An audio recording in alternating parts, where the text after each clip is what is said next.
1974 साली नगरपालिकेची निवडणूक लढवली, त्यावेळेला माझ्या विरुद्ध 10 जण नगराध्यक्ष पदासाठी उभे होते.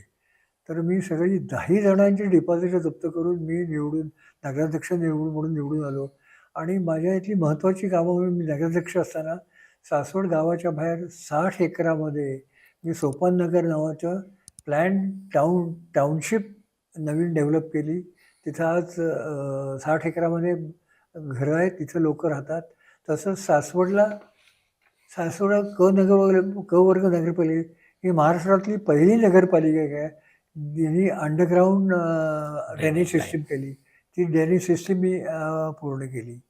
नंतर सासवडला पूर्वी सासवडची पाणी पुरवठा 1953 साली सुरू झाली. त्यावेळेला फक्त सिद्धेश्वरला एक छोटं धरण होतं, तिथनं पाणी यायचं. पण ते पुढं कमी पडायला लागलं.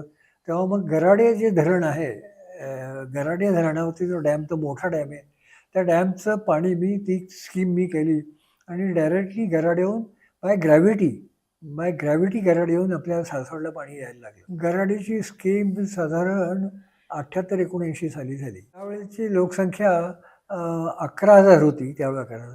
पण पुढं वाढत आणि रेव्हेन्यू लिमिट झाल्यानंतर आता सासवडची माझ्या कल्पना 40,000 ते 50,000 लोकवस्ती आहे. काय झालं, ज्या वेळेला ते आचार्य विकास प्रतिष्ठान हे जेव्हा स्थापन करण्यात आलं, त्यावेळेला माझ्या कल्पना किती साधारण 1963 साल वगैरे असेल. त्यावेळेला माननीय शरदरावजी पवार हे त्याचे अध्यक्ष होते, मी उपाध्यक्ष होतो आणि विजयराव कोलते त्याचे सेक्रेटरी होते. मग शरदरावांनी 20 वर्ष त्याचं काम केलं. त्यानंतर आम्ही जेजूरला कॉलेज काढलं, अष्टापूर पिंपळे इकडे हायस्कूल्स काढली.